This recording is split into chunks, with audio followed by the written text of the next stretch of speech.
अगर गवर्नमेंट होती तो हमारी आवाज भी कहीं न कहीं पहुंचती थी। बहुत बार धरना भी दे दिया हमने, श्रीनगर भी जाकर धरना दे दिया, मगर हजार अफसोस से अमित शाह साहब कहता है हमारी हुकूमत है। मैं कहता हूँ बिल्कुल झूठ है, कोई हुकूमत नहीं है बीजेपी की। अगर होती तो हमें भी पता चलता था। एक तहसीलदार उसका नहीं मानता है तो फिर कौन मानेगा।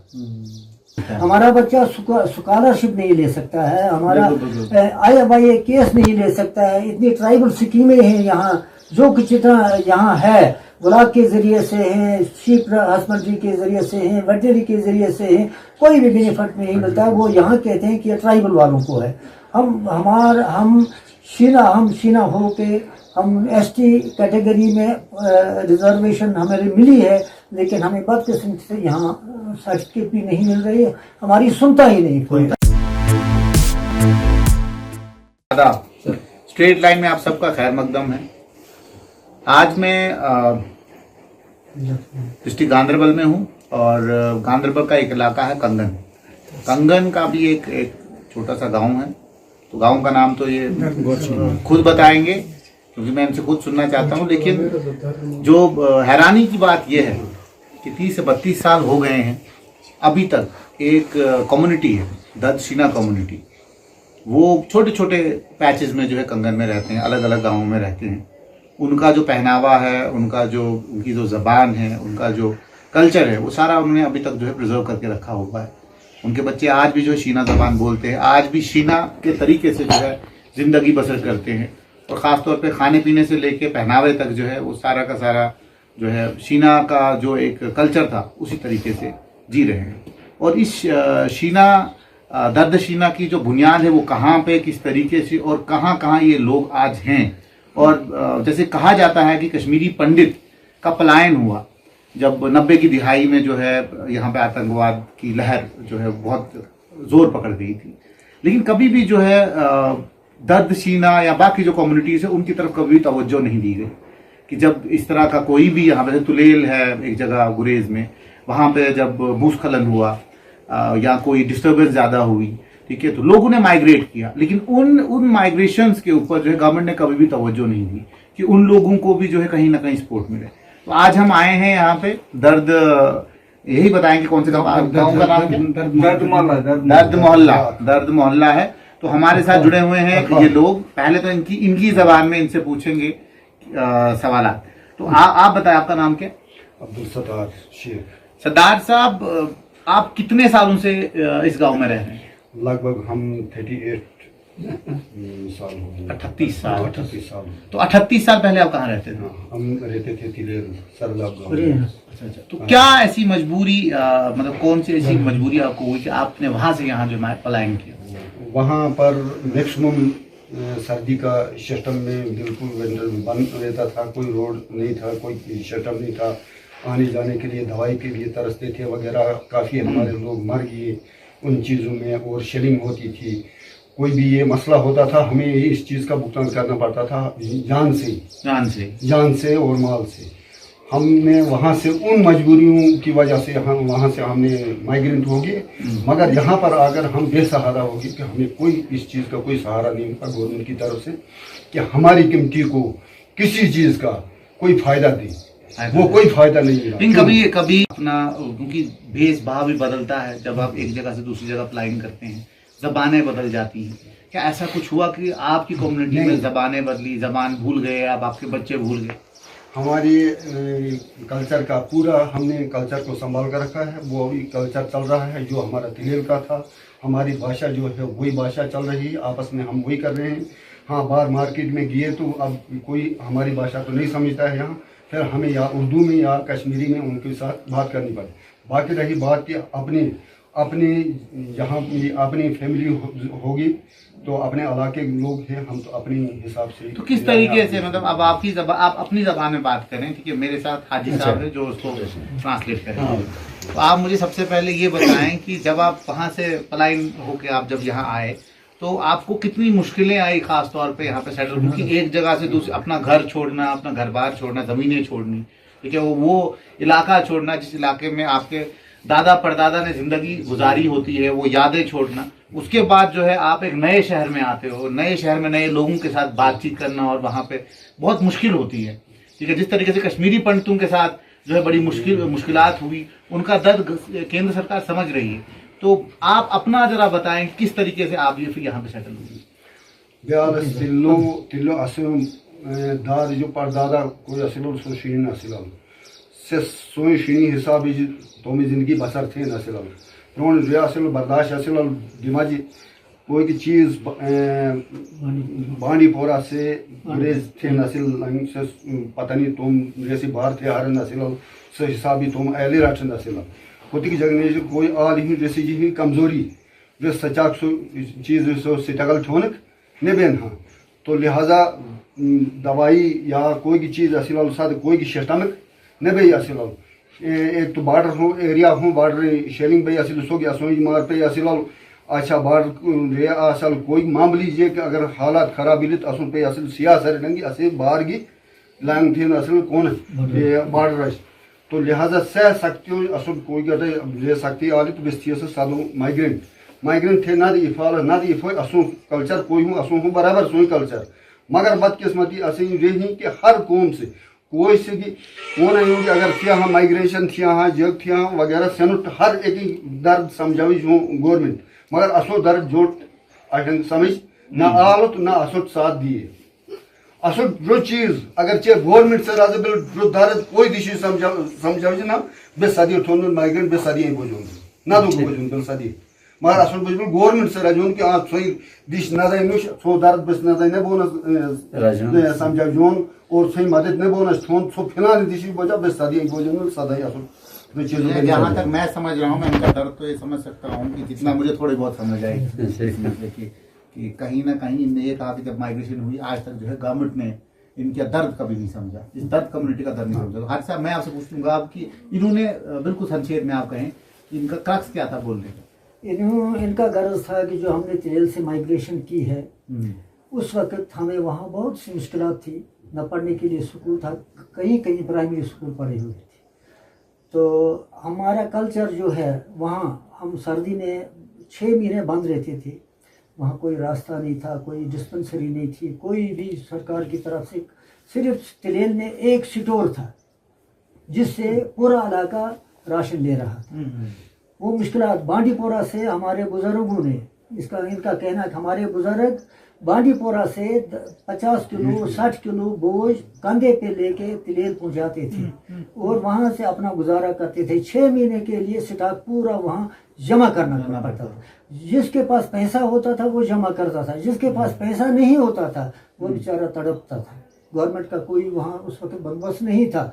अब जो इनका कहना है कि जो नई नस्ल आई, पहले हमारे बुजुर्गों ने वो बर्दाश्त किया, लेकिन अब जो नई नस्ल आई उनमें वो कुव्वत बर्दाश्त नहीं है। वहाँ से माइग्रेशन करके हम यहाँ आए हैं, बहुत जगहों पे यहाँ हम रहे हैं।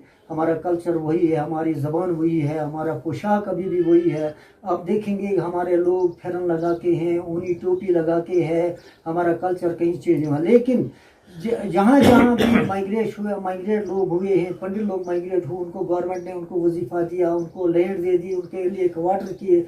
हमें यहाँ कुछ भी नहीं मिला है। हमारे गवर्नमेंट की तरफ से सिर्फ राशन जो मिलती है, जो राशन मिलती है वो राशन कार्ड जिसका बना है उसको राशन मिलती है, बाकी कोई चीज़ हमें कोई बेनिफिट हमें नहीं मिलता है। हमारा बच्चा स्कॉलरशिप नहीं ले सकता है, हमारा IFIA केस नहीं ले सकता है। इतनी ट्राइबल स्कीमें हैं यहाँ, जो कुछ इतना यहाँ है, ब्लॉक के जरिए से हैं, शीप हस्बेंड्री के जरिए से हैं, वेटनरी के जरिए से हैं, कोई भी बेनिफिट नहीं मिलता है। वो यहाँ कहते हैं कि ट्राइबल वालों को है। हम शीना हो के हम ST कैटेगरी में रिजर्वेशन हमें मिली है, लेकिन हमें बदकिस्मती से यहाँ सर्टिफिकेट भी नहीं मिल रही है, हमारी सुनता ही नहीं कोई। मैं ये सवाल पूछ रहा हूँ कि यहाँ पे खास तौर पे इस गाँव में और जो यहाँ पे छोटे छोटे आपके हमले थे, उनमें कितने जो है शीना ट्राइब के लोग रहते हैं? सर यहाँ आपने देखा होगा, यहाँ तो कम से कम 400 घर इसी इलाके में है सर, इस इलाके में। यहाँ नीला से लेकर क्या कहते हैं हाइन तक 400। आपने सर देखा होगा कुलिन में जो पुल से पार बस्ती है वो पूरी बस्ती दर्दशीना है सर। तो यहाँ सर ये सामने है वो सब पूरा मोहल्ला है दर्दशीना। और जहाँ हाजी साहब रहता है आरी गुईपुरा छात्रपुल कम से कम 200 घर वहाँ भी है सर। तो इतनी बस्ती हम वहाँ से आए सर। हमें ये हजार अफसोस की बात है सर कि जो अपनी बोली में कर रहा था मैं बोलो अब मैं उर्दू में कर दूंगा। मुझे अफसोस आता है रविंदर रैना साहब का, जिसको मैंने 100 बार मैंने फोन किया। उसने कहा था हम फोन में भी करेंगे, ये करेंगे, वो करेंगे। मैं कहता हूँ कितने क्या हुआ है ये गवर्नमेंट को। अगर गवर्नमेंट होती तो हमारी आवाज भी कहीं न कहीं पहुंचती थी। बहुत बार धरना भी दे दिया हमने, श्रीनगर भी जाकर धरना दे दिया, मगर हजार अफसोस से अमित शाह साहब कहता है हमारी हुकूमत है। मैं कहता हूँ बिल्कुल झूठ है, कोई हुकूमत नहीं है बीजेपी की। अगर होती तो हमें भी पता चलता था। एक तहसीलदार उसका नहीं मानता है तो फिर कौन मानेगा सर। हम वहां से कोई खुशी से नहीं आए रेलगुरे से। वहां वो हाजी साहब ने जो इनने बात बताया वो हमारे बुजुर्गों की बात थे। हम अपनी बात करेंगे। हम किस मजबूरी से किस मुसीबत से वहां से नकल करना पड़ा हमें यहाँ। हाँ सर, तो वहाँ एक सबसे पहले वहाँ बाथरूम में गड़बड़ हो गई तो वहाँ शेलिंग से बहुत सारे जख्मी भी हो गए ये वो। तो इसलिए हमने पना यहाँ लिया। मगर खुदा का फजल से यहाँ किसी ने हाथ भिखारी बन के नहीं, अपने पैसों से यहाँ भी जितना भी जमीन दिया है मकान अल्हम्दुलिल्लाह हमारे दर्दशीना किसी से हाथ मांगकर नहीं किया। हाँ सर बिल्कुल। तो हमें हजार अफसोस आता है कि ये गवर्नमेंट है तो है कैसी गवर्नमेंट। इनसे तो फिर भी वो भी बेहतर थे। आज अगर इनकी गवर्नमेंट ही है तो ये क्यों नहीं सुनते हमारी बात। ये मामूली सी बात नहीं है सर। 12,000 वोटर तो हमने 5 साल पहले मैंने सर्वे किया। आपको वो सर्वे चाहिए तो मैं वो सर्वे भी दे दूंगा। 12,000 वोटर है, खाली वोटर। तो क्यों नहीं सुनती है गवर्नमेंट। मुझे हजार अफसोस आता है। हमारे बच्चे, मुझे 3 लड़के हैं। अच्छा, इनके सबके अल्हम्दुलिल्लाह छोटे छोटे बच्चे, उनको कौन सा रास्ता हम बताएंगे। वो हमारे हाथ से निकलने वाले। ये भी कहूंगा, अगर मुझे गिरफ्तार भी होना होगा मैं सच कहूंगा, हमारे वो नौजवान बच्चे हमारे हाथ से निकलने वाले हैं। लेकिन हालात पूछेंगे कि इनकी जबान में ये जवाब देंगे तो, क्योंकि हमने ये भी टेस्ट करना है कि क्या जो इनकी आने वाली नस्ल है क्या ये शीना जबान जानती है कि नहीं जानती। तो आपका नाम? रुबीना जी, आपने अपनी जबान में जो आप शीना जबान बोलती हैं, जो मैं बोलूंगा उसको आपने उसी तरीके से बोलना है, ठीक है? ठीक है, तो छिड़ा रहे तो आप मुझे सबसे पहले ये बताएं, जैसे अगर कोई आपको ये कहे कि आपकी जबान में आपने ये बोलना है कि आपने कल सुबह उठ के स्कूल जाना है, तो आप शीना जबान में किस बोलो? तो आप जब बच्चियों के साथ अपनी सहेलियों के साथ होते हो, सारे एक साथ होते हो, तो आप जब खेलते हो खास तौर पे कोई गाना आप गुनगुनाते हो या कोई पोयम होती है वो गुनगुनाते हो जो शीना जबान में हो? है कोई हाँ गाना, कोई भी एक गाना का शीना जबान। हाँ कोई भी नाच है, बोले। या रब्बे मुस्तफ़ा तुम मुझे हज पे बुलाना, मैं आके देख लूँ आँख से काबा तेरा या ला ला ला या ला ला ला। रसूल का बात में जमजम का जाने, रसूल का बात जमजम का जाने। अरमाए पूरा हो तबा या रब्बे मुस्तफ़ा तुम ये हज पे बुलाना, मैं आके देख लूँ आँख से काबा तेरा। जो हर घड़ी इसके रसूल में, जो हर घड़ी इसके रसूल में, तू आँख दे दे या खुदा, तू आँख दे दे या खुदा। या रब्बे मुस्तफ़ा तुम जे हज पे बुलाना, मैं आके देख लूँ आँख से काबा। तो आप मुझे बताएं कि आपको अपनी जबान से मोहब्बत है? हैं? तो आप अपनी मम्मा के साथ, पापा के साथ, जो अब्बू अम्मी के साथ जो है, आप शीना जबान बोलते हैं कि कोई और जबान बोलते हैं? जी सर। तो आप बताएं, आप क्या करते हैं? सर मैं एक स्टूडेंट हूँ। ओके, तो आप खास तौर पे कितने सालों से इस गांव में हैं? सर मेरी एज 26 है और मैं 26 ईयर से यहाँ पे रह रहा हूँ। मेरा जन्म ही यहीं पे हुआ है। और सर एक बात खास ये है कि हमारी जो सोसाइटी में है, हम अपनी लैंग्वेज को भूले नहीं हैं। और आज से कम 8 साल पहले हम एक ड्रामा बनाने गए यहाँ से जम्मू में। अच्छा। अभिनव थिएटर उसका नाम है। अभिनव थिएटर में हम वहाँ पे गए और हमने अपनी जुबान में अपने कल्चर को प्रमोट करने के लिए वहाँ पे एक ड्रामा बनाया।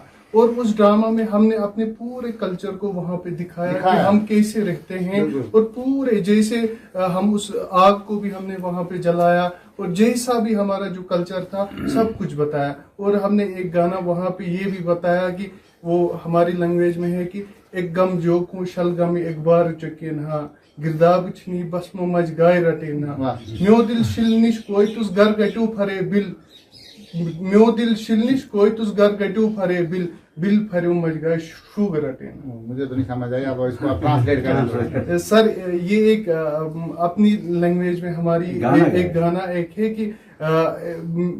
कि वहाँ जो हमारा एरिया है उसके बारे में ये थोड़ी तारीफ है मतलब उसकी खूबसूरती के बारे में। नहीं, क्यों ऐसा कहा जाता है कि भाई, जहाँ तक मैंने सुना है कि आपको दर्दी मतलब शीना जबान नहीं आती है, क्या आपको लगता है कि आपको हैरानगी होगी कि कोई आपको कहे आप तो शीना जबान बोलते हैं, आपको मुझे लगता है फारसी बोल रहे हो या कोई कैसे ये वेरीफाई करवा सकते हो आप कि भाई आप शीना जबान बोल रहे हो? सर मुझे लगता है कि यहाँ पे अगर कोई वेरीफाई नहीं कर पाएगा, फिर गिलगिस्तान से लोगों को लाना है, वही हमारी आइडेंटिटी को प्रूव कर सकते हैं कि ये रियलिटी में बोल रहे हैं। और तो कश्मीरी तो कोई हमारी लैंग्वेज को प्रूव नहीं कर सकेगा कि ये रियलिटी में यही बोल रहे हैं। और कोई और तबके का बंदा हमारी आइडेंटिटी को प्रूव नहीं कर पाए। इससे ज्यादा अगर कोई हमें सिखा सकता है, हम सीखने के लिए तैयार हैं। आपको कब पता लगा कि आप शीना है?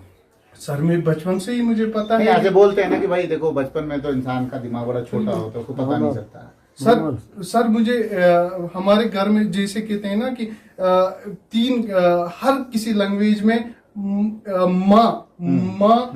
माँ से शुरू होता है। कश्मीरी में मोज बोलते हैं, उर्दू में माँ बोलते हैं, तिलेली में माँ बोलते हैं।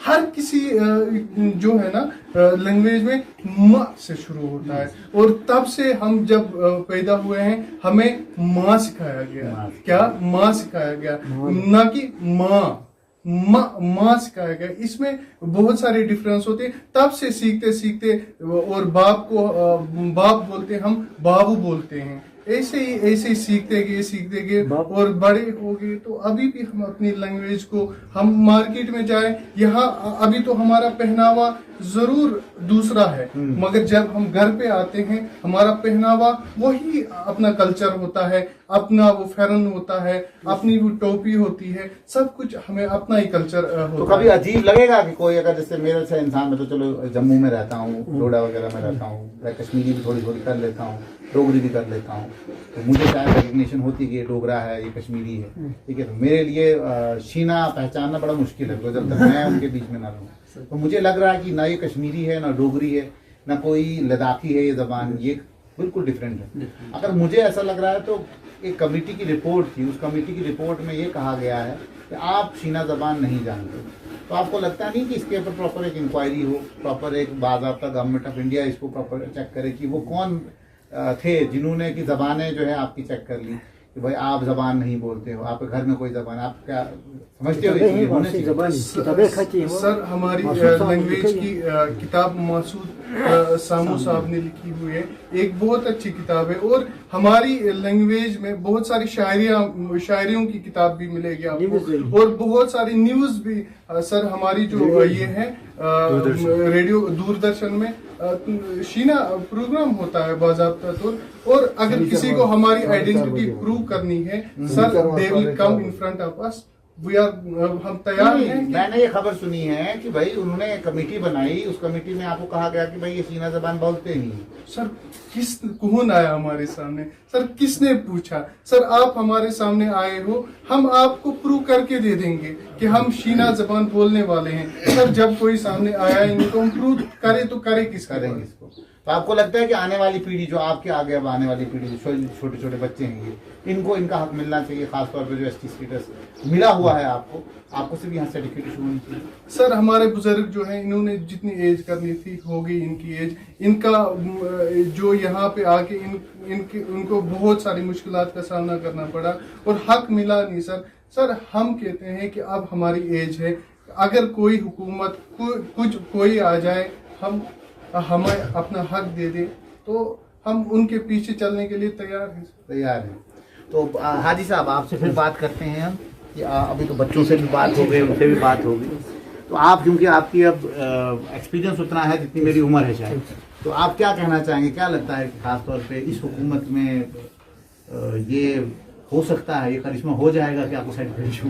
हमें पूरी उम्मीद है, पूरी एडमिनिस्ट्रेशन हमारे साथ है, पूरी एडमिनिस्ट्रेशन हमारे साथ है कि हमें रिजर्वेशन प्रेसिडेंट ऑफ इंडिया ने दी थी। बिल्कुल सिरे नंबर 4 पे हम खड़े। उसके बाद जो बाकी कम्युनिटियाँ डिक्लेयर हुई हैं उनको तो मिलता है, हमारी कम्युनिटी को सिर्फ गुरेज और तिरेल में ही नहीं, जो यहाँ जिस तहसील में आए हैं, बांडीपोरा आए हैं, श्रीनगर आए हैं, बड़गाम आए हैं, वहाँ उनको सबको सर्टिफिकेट मिलती है। जब ये माइग्रेशन हुई खासतौर पे तुलेल से जब आप आए हो, तो ये लोग कहाँ बसे हैं यहाँ?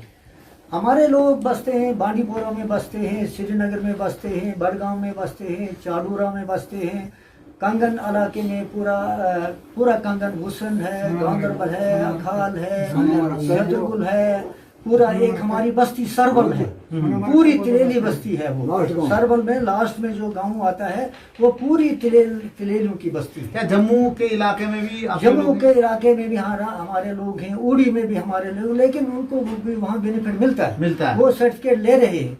सिर्फ बदकिस्मती हमारी है डिस्ट्रिक्ट गांधरबल में नहीं मिलती है, खासकर तहसीलदार जो हैं वो यहाँ अपनी हुकूमत चलाते हैं। एक सवाल और पूछूंगा कि अगर मिसाल के तौर पर गवर्नमेंट मजबूर है कि उनकी ताकत यहाँ तक नहीं है, न केंद्र सरकार की है, न खासतौर पर यूटी सरकार की ताकत नहीं है कि गांधरबल में आपको सर्टिफिकेट, तो कल को अगर गवर्नमेंट ये आपको कहते हैं कि भाई आप माइग्रेट कर जाओ यहाँ से, आप जो है श्रीनगर आओ तब सर्टिफिकेट मिलेगी, तो आप क्या इस पे मंजूर होंगे?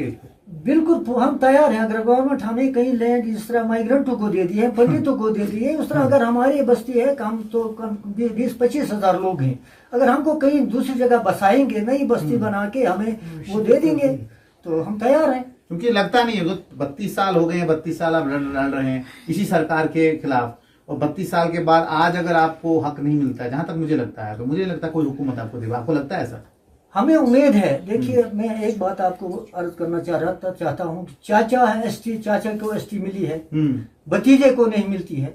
हमने प्रूफ करके दिया है, तिलेल से हमने एसटी लाए, हमारे यहाँ जो रहते हैं लड़कों, चचेरे भाई को सर्टिफिकेट मिली है, दूसरे भाई के लड़कों को नहीं मिलती है, बाप को मिली है, बेटे को नहीं मिली है। अफसोस की बात है। मैं तिलेल का पहला मैट्रिकुलेट हूँ, 66 में मैंने मैट्रिक किया है। उस वक्त मैं उस वक्त बहुत टफ थी हमारी जिंदगी, पढ़ना भी बहुत मुश्किल था। सबसे बड़ी बात थी कि रास्ता ही नहीं था। ये मैं किसी अपने घमंड से ये बात नहीं कहता हूँ, आप वेरीफाई कर लीजिए। मैं first matriculate Tilel valley direct matric मैंने किया है। वहाँ तो उस वक्त सादिक साहब की हुकूमत थी शायद, उसके बाद बख्शी साहब आगे, उन्हें मिडल पास लगाए, लेकिन मैंने जोर जार करके मैंने मैट्रिक किया। उन दिनों तो एसटी थी ही नहीं,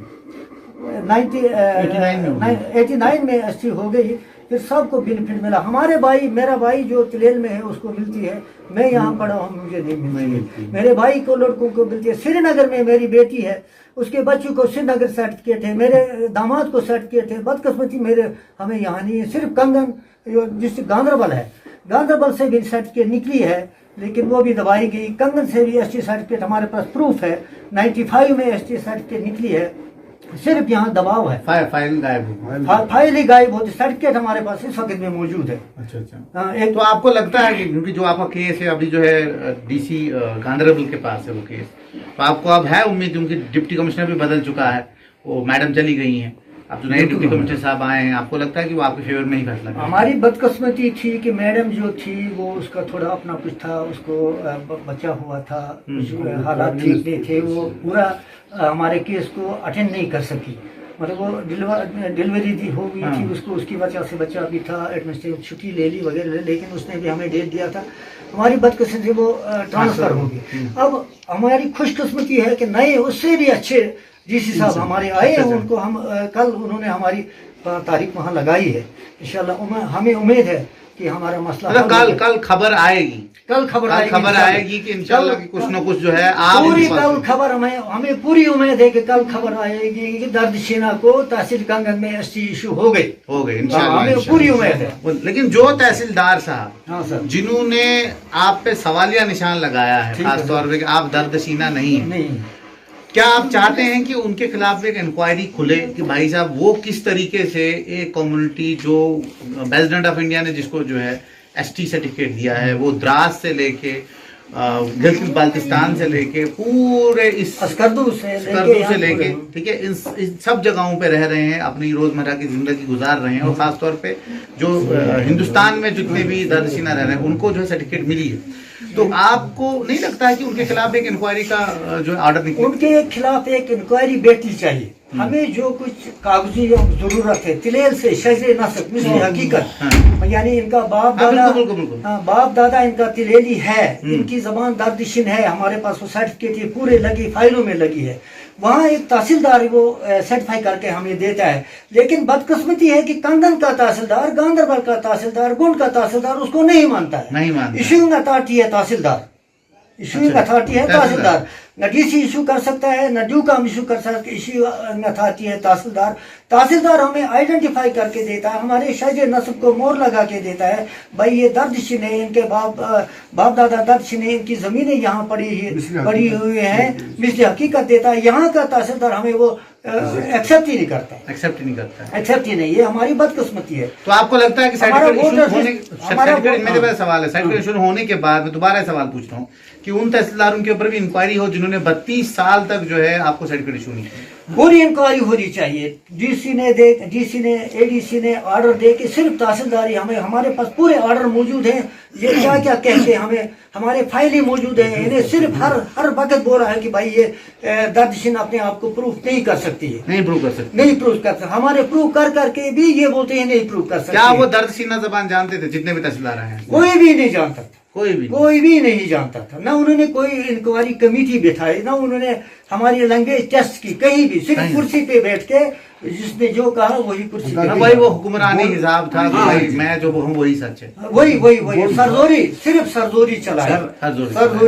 सर आप कुछ कहना चाहते हैं? गोंड तहसीलदार ने ऐसा फ्रॉड एक बनाया, गोंड तहसीलदार ने एक ऐसा सफेद कागज में दस्तखत लिया, नंबरदार उधर का नंबरदार और वगैरह उनसे जो ये चलाते थे इंतजामिया, उनसे उसने फ्रॉड दस्तखत लेकर अपनी सर्टिफिकेट बनाया कि ये जी इससे ताल्लुक नहीं रखते, दर्दशीनों से ताल्लुक नहीं रखते। यानी ऐसे फ्रॉड करके भी उसकी भी कोई इंक्वायरी नहीं हुई। उस कमेटी में आपके भी कुछ बंदे थे? उस कमेटी में कोई भी हमारे किसी को वो कोई कमेटी नहीं बनाया उन्होंने, वो अपनी ऐसे फ्रॉड से ये देते हैं। हाँ, क्या पता देखो कमेटी जब बनती है उसमें कोई ना कोई बंदा तो सीना रखना ही पड़ेगा ना, उसके बगैर क्या उसमें थे कुछ बंदे? यहाँ पर कोई भी नहीं, उन्होंने कमेटी जब फ्रेम नहीं दी बंदा कोई नहीं थी, खुद ही जो है खुद ही कमेटी वाले भी रिजेक्ट करने वाले भी बन गए, इशू करने वाले बन गए। हमसे पूछा नहीं किसी ने, भाई आप प्रूफ करके दे दो। हमने से साल पहले हमारी कमेटी बनाई है, अपनी कमेटी बनाई है जिसमें मोर तक भी बनी है। एक मिनट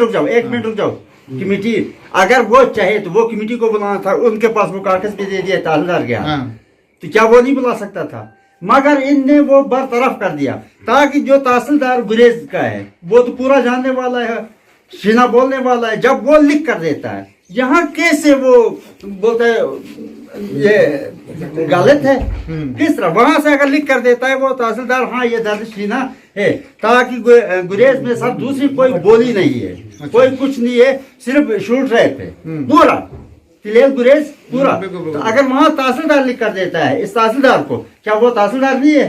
ये तहसीलदार है तो वो तहसीलदार नहीं। अगर वहाँ डीसी लिख कर देता है बानी से, एसडीएम गुरेज लिख कर देता है, क्या वो नहीं है? मतलब कहीं ना कहीं है क्या? बदकिस्मती की बात है, तहसीलदार गांधरबल जो है वो तिलेल में रहा है, ड्यूटी दे के इसी साल वो ट्रांसफर होके आया है, उसी के हाथ से वहाँ की सर्टिफिकेट इश्यू होती है। गांधरबल में हमारी 4 महीने से फाइल पड़ी हुई है। वो बोलता है कोई 77 का मरदत का लव ऑर्डर, वो भी यहाँ से दिया है। 89 में आपको कैटेगरी 77 में क्या लाभ? क्या कर वो है ना, वो बोलता है हमने वो कागज जो मरकज ने दिया है, इशू किया है, वो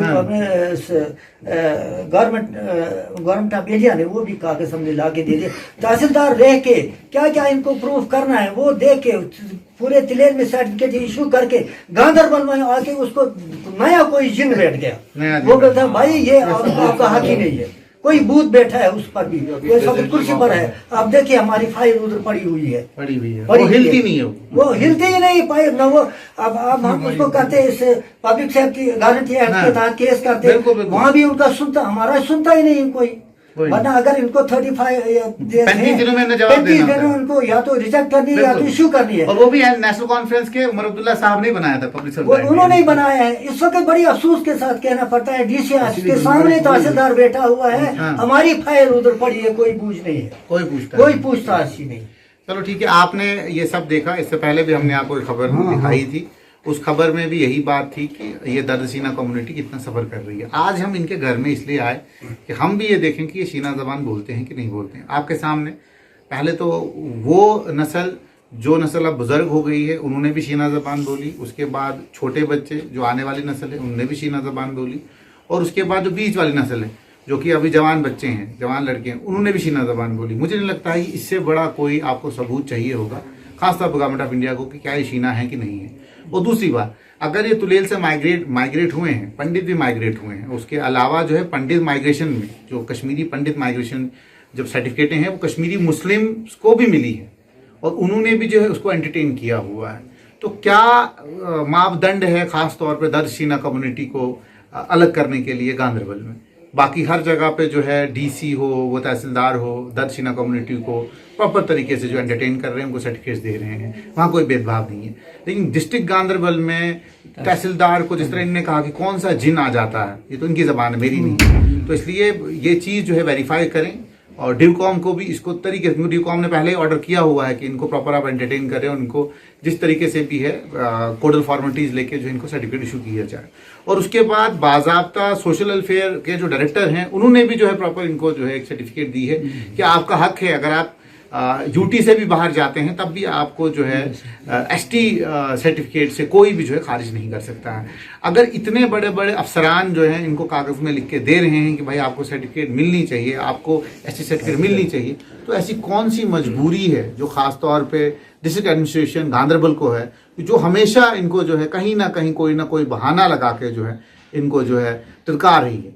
टिरकाना मैं इसलिए कहूँगा क्योंकि इनको अभी तक हक नहीं मिला है और ये हक हर एक कम्युनिटी का है जिसको गवर्नमेंट ऑफ इंडिया ने जो है 1989 में और 1991 में जो है टाइटल्ड किया हुआ है, दिया हुआ है। और ये वो कम्युनिटी है जो हमारे बॉर्डर्स के ऊपर रहती है, जिन्होंने शेलिंग देखी है, जिन्होंने कत्लो गारत देखी है, जिन्होंने दहशतगर्दी का वो बाप देखा है जो शायद आज के लोगों के लिए एक बहुत बड़ा बहरान है। तो इसलिए अगर ये कम्युनिटी मुल्क के साथ हमेशा वफादारी कर रही थी, मुल्क के साथ हमेशा शाना बशाना खड़ी है, मुझे लगता है कि इस मुल्क को अब इनको वो वापस देना चाहिए जो वफादारी इनने की है। और मुझे पूरा यकीन है सहाफत के हिसाब से जो मैं बात कर रहा हूँ, जितने भी लोग मुझे देख रहे हैं, कि कोई भी कम्युनिटी हो, दर्द शीना हो, कोई भी कम्युनिटी हो, अगर उनको हक नहीं मिलता है, खास तौर पे इस हुकूमत में, जो हुकूमत अपने आप को ये कह रही है कि हम पहाड़ियों को जो है हक देने वाले हैं, तो मुझे लगता है फिर पहाड़ियों को भी एक शगुफा दे रहे हैं, वो